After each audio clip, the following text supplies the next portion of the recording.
Which hotel should you stay at? Where should you eat? Should you go in the spring or the summer? Should you even go to Disney World at all this year? Well, we've got the info you need to decide some of the toughest questions about your next vacation.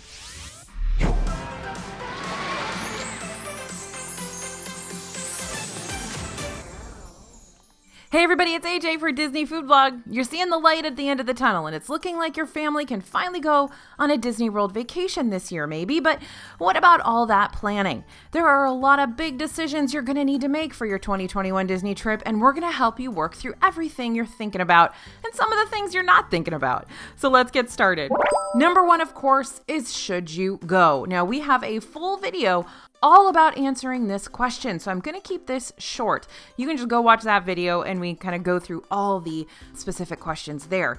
But the bottom line is it depends. It depends on whether you feel safe traveling right now. If you've been to Disney World before, if you have the vacation days or school breaks, and if there's enough going on at Disney World right now for you to have a good time. Yes, things are very different in the parks at the moment. There's no fireworks, no parades, no hugging Mickey, and some people just are not into that, and that's totally fine.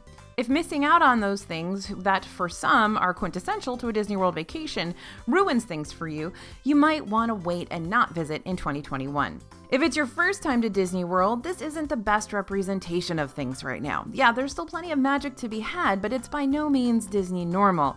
If you're super excited for those new rides that are on the horizon, Remy's Ratatouille Adventure, Guardians of the Galaxy, Cosmic Rewind, and the Tron coaster in Magic Kingdom, you might be better off waiting until 2022 when they are all open and maybe wait times have started to calm down. And Rise of the Resistance maybe is a little easier to get on. This is a big, tough question, but only you will be able to answer it for your family. So head over and watch that video next about should you go to Disney World at all this year. All right, now if you've decided, yes, we want to go, the question is when you go. If you do decide that 2021 is your year, you're going to want to think about the timing. The beginning of the year and the slow months at Disney World are quickly running out. January and February offer some of the lowest crowd levels, and Florida's chilly weather might be a welcome break from the super cold weather a lot of you are having right now. And spring offers picture-perfect weather, but crowds can get downright crazy around spring break. Even with reduced capacity, it's gonna seem busy. The summer is hot, like surface of the sun hot and humid, and you're just sweating into your shoes, but that's sometimes the easiest time of year for a lot of people to travel due to school schedules. And the fall might mean great weather most places, but that Florida rainy season and the threat of hurricanes continue all the way into November, which is something to keep in mind. Things start to get super crowded the closer we get to the holidays, and things would likely be much closer to normal, we're thinking, by the end of the year, and many people are going to be itching to travel again. Something to think about there too, flight prices might go up. Now, beyond the weather and the crowds and the pricing, you're going to want to think about the opening timelines for those new rides and when entertainment could return. Disney is very likely waiting for the possibility of increasing crowd levels before having a big opening, though it seems that Remy's Ratatouille Adventure is really nearly done. Guardians of the Galaxy Cosmic Rewind in Epcot is expected to open this year, as is Epcot's new fireworks show Harmonious, but we don't know what season those might open in just yet. The longer you wait to travel, the more likely it'll be that those things are open when you're there. Disney World is also celebrating its 50th anniversary on October 1st, 2021. By the way, Epcot's celebrating its 40th anniversary, and this is going to be a big deal. Park passes are already completely sold out for Magic Kingdom on the official date. Now, they're probably going to add more of those as capacity goes up, heads up, but right now they're completely sold out. Parks will be crowded, but Disney's going to pull out all the stops for a huge celebration to mark the occasion. So decide now if you need to be there for it or if you can skip it. All right, next question you gotta answer. Next choice you gotta make. Fly or drive? This is a big choice for most Disney World trips, but this year there's some extra weight behind your decision. Flying is probably more risky from a COVID-19 perspective than driving your own car to Disney World right now. You may also be able to save a good chunk of cash if you drive too. So, it's time to decide, am I within a reasonable driving distance of Disney World? How many stops might you need to make at hotels, gas stations, or for food? All those stops reduce the safety factor for driving yourself, so you'll need to weigh that against the risk factors involved with flying at the moment. And if you decide to fly, how many plane tickets do you need to buy? Traveling with the whole family means a lot of pricey plane tickets. Lots of airlines are running some pretty substantial deals right now in order to fill seats, but many are also cutting routes and flight services. There may be fewer flights to pick from, and the prices may be higher than you were expecting, and they may be going up towards the end of the year as more people start traveling. So crunch those numbers, decide what you're comfortable with, and then figure out fly or drive. Number 4, deluxe, value, or moderate. Deciding where to stay at Disney World can be intimidating. There are a lot of options at Disney World. And then, of course, you can also stay off-site, which means not staying in an official Disney World hotel. But some of those hotels still have the same perks, so it's a lot to take in. Disney's definitely reduced the perks available to on-site guests, so staying somewhere else may start to look pretty appealing. By staying off-site, you can save money, you can find better deals at hotels without the name Disney, but you're losing easy transportation to and from the parks. No big deal if you drove yourself, and many hotels offer free buses to the park, though they run a lot less frequently than Disney transportation. By staying at Disney, you may spend more, but you're in the middle of it all, which is convenient and just more fun a lot of the time. You also get discounts on Magic Bands with your booking, you still get free transportation to and from the airport throughout 2021, and soon you'll get to enter the parks 30 minutes ahead of the official opening time. Now you can still get some good deals on Disney-owned hotels. If you choose a value resort and you're looking for a bargain, these hotels have smaller rooms and fewer restaurants and other amenities, but they get you on Disney property and they have a much lower price tag. Pop Century, All-Star Resorts, and Art of Animation are value resorts. You can also choose a moderate resort. If you want a little bit more theming, a larger room, and more restaurant options, choose a moderate. Caribbean Beach, Coronado Springs, and the currently closed Port Orleans, Riverside, and French Quarter are moderate resorts, and Fort Wilderness, Cabins are also considered moderate resorts. Now, a couple of little notes for these guys. Remember, Caribbean Beach does have access to the Skyliner. Coronado Springs has a gym on property and several restaurants as opposed to other moderate hotels. And you could also pick a deluxe resort. So if you want more restaurants, more amenities, larger rooms, and some more luxe theming, the resorts in this category do vary, but they all offer more top-of-the-line service and styling. Now, deluxe resorts include the Grand Floridian, the Contemporary, the Boardwalk Inn, Beach Club, Animal Kingdom Lodge, Wilderness Lodge, Yacht Club, etc., etc. This is the largest category of Disney resorts with the most options, and prices are all over the map. But plan to spend anywhere from $300 to $800 per night on a room, even with a discount. Now, you can find those deals and discounts on any of these resort types. Head to the Special Offers tab on the Disney World website or follow along with us here at DFB. We will make sure you have the latest information on all the ways you can save on your hotel room. All right, next choice you got to make. Do I need 2 days for Hollywood Studios? Moving on to park planning your days, you will need to make park pass reservations before you arrive. This guarantees you can enter the park you reserve and you aren't getting into any park without making one. The general advice is to visit each park once, and if you have extra days, pick the park you like the most. But right now, you might want to make that extra park Hollywood Studios, or even skip making a designated reservation for each of the other parks in favor of a second day at Hollywood Studios. Why might you just straight up skip a day in Animal Kingdom or Epcot just to have 2 Hollywood Studios days planned? Well, Rise of the Resistance. Getting on this ride is tricky. You need to get a boarding pass. They become available twice daily at 7 a.m. and 1 p.m. And if you don't click fast enough on the Disney World app, or something goes wrong, or you straight up sleep through your alarm, you won't get a pass and you aren't riding that ride.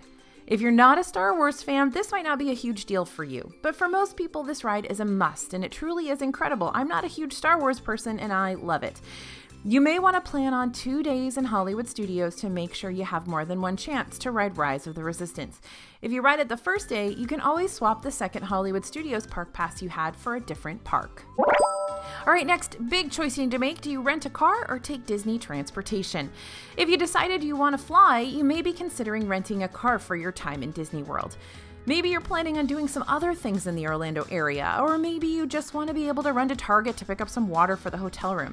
Renting a car could save you some transportation time, and it might be convenient, but you should know that you need to pay for parking each night of your stay if you have a car on property, which means if you're staying at a Disney World resort, you're going to have to pay for parking each night. It's $15 a night at value resorts, $20 a night at moderate resorts, and $25 a night at deluxe resorts. If you just need a car once or twice on your trip, consider consider opting for a rideshare instead of your own rental car. Lyft and Uber are still operating at Disney World, though the Disney-operated Lyft partnership minivans are currently on hold. Rideshares can get you all over Disney World, though, or over to Universal if you're hitting more than one theme park in Orlando.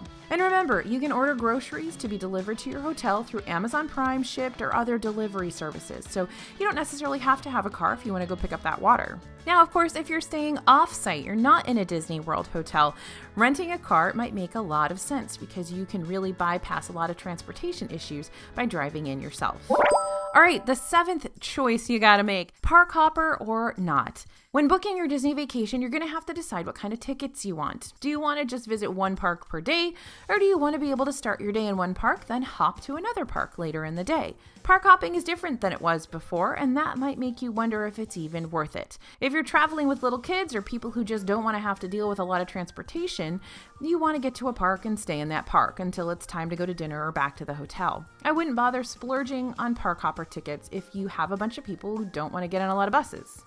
But if you want to be able to cover as much ground as possible in Disney World, and if you're worried you might have some FOMO if you don't get to certain parks more times, then park hopper tickets might be the right choice for you. Now, park hopper tickets are going to add $60 to $80 per person depending on how long your vacation is, and right now you can only visit another park after 2 p.m. And the ability to park hop is all dependent on park capacity. If Hollywood Studios reaches capacity, meaning they're full up and they can't take any more people, you won't be allowed to hop there until it empties out a little. We have a whole video about how park hopping works right now to help you understand what you need to do and decide if it really is worth it or not in 2021. Oh, and I just thought of another thing that you might want to consider when you're choosing park hopping or no park hopping.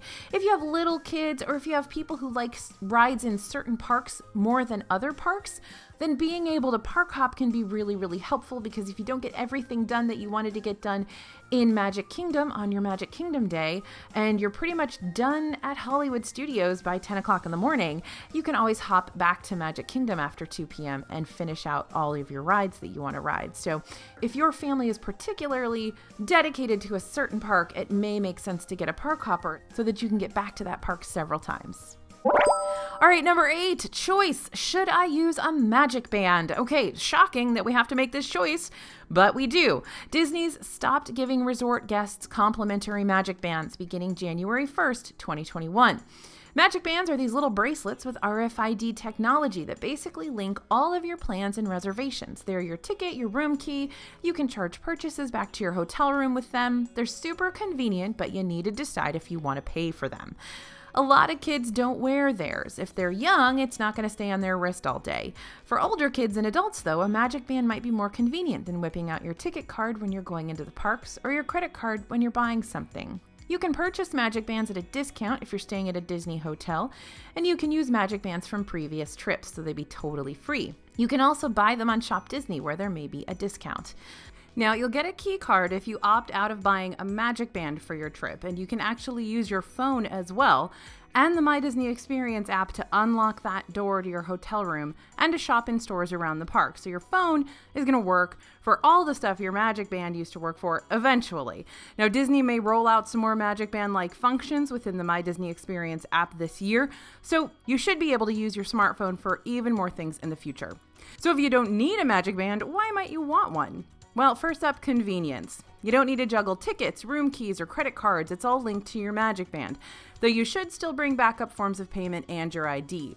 And ease of use. You just tap and go for payments, getting into the park, and getting into your room. You like having Disney accessories. If you already have several Magic Bands with several different designs and styles, they may be just as much a part of your Disney outfit as your mini ears, so you may want to keep your Magic Bands for that purpose. And why might you skip a Magic Band? Well, you can still do everything a Magic Band can do without one. You don't absolutely need one, and if you're not going to wear it, why shell out the extra cash, right? You like keeping an eye on your spending also. Having your room charges linked to your Magic Band can mean you're spending without seeing the consequences until you check out and get that credit card bill. Now, another extra you might want to consider is Disney's Memory Maker package. This is a photo package that lets you download any photos taken by cast members or on rides at Disney World. It's $169 if you buy it in advance of your trip, saving you about $20 versus buying it during or after your trip. Now, cast members used to be able to just take photos with your camera or your phone, letting you skip buying this package if you didn't mind missing out on ride photos. But now they can't hold your stuff due to health and safety regulations.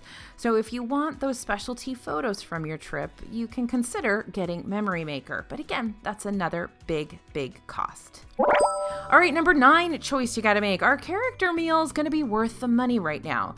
Disney's changed a few things when it comes to making advanced dining reservations, and those meals you know and love might not be happening or might be way different than what you're used to.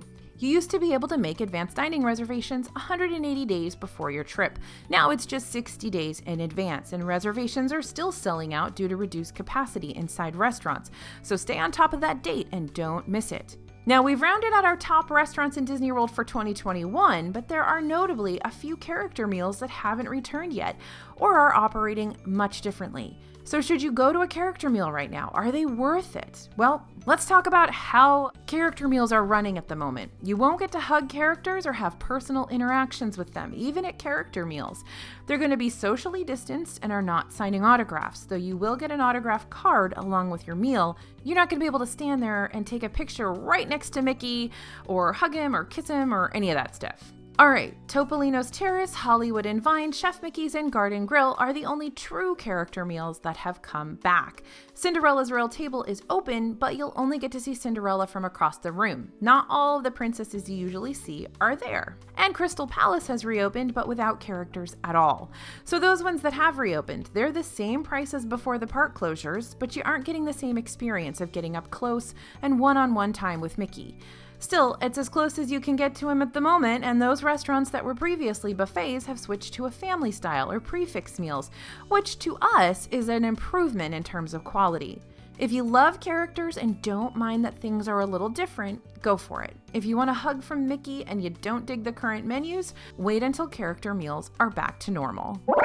All right, and number 10, you got to figure out your top rides. Because the parks are working differently, there's no fast pass. There are limited hours. Park capacities are in place, etc., etc. Going to Disney World right now is completely different when it comes to making sure you get to ride all your favorite rides. So make a list of your priorities. This goes for restaurants, activities, rides, etc. Know what you absolutely must do on your trip, and then the things you'd like to do, but are okay if you run out of time. Overscheduling is super common on Disney World vacations. It's easy to underestimate just how long you'll spend in line, how long you're going to be on transportation, or just wandering around and taking in the sights. If you make a list of your top rides in each park and prioritize getting those done, everything else is just going to be a cherry on top. So change your perspective for that. You're not going to be able to do everything, so figure out what the most important things are. Make sure your whole family's aware of those, and you guys focus on knocking those out. Now, we have guide videos for each park to help you narrow down which rides have the longest lines, which should be at the top of your to-do list. So check those out to help with your planning. Now, of course, there are a lot of tough decisions and big choices that need to be made for anyone traveling this year at all.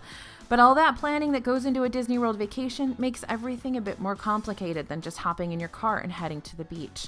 So I hope this video helped you plan and figure out what's important for your Disney trip.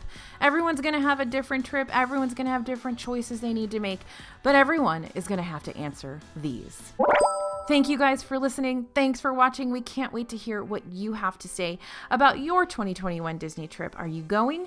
Are you thinking about these particular choices that you need to make? We'd love to hear your thoughts. As always, this is AJ for Disney Food Blog, and we'll see you real soon.